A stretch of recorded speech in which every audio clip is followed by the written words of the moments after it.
Kire Lazarov. 10% talent.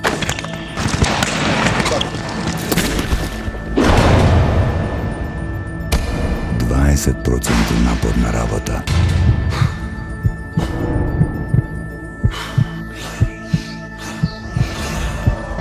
I 70% voda.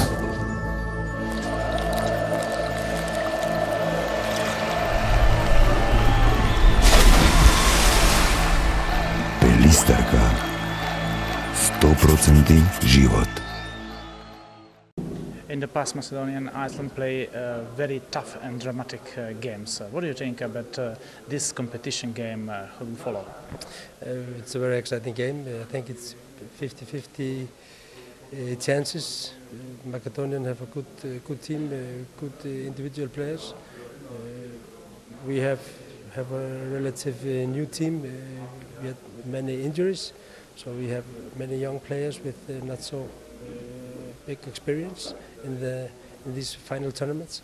So I think that it will be a tough game, and it's important for us that our key players play good, and these young guys can give some good minutes to give them some rest.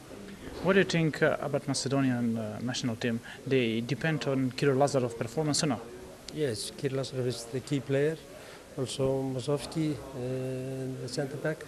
So they are also a great pivot. So it's a strong team.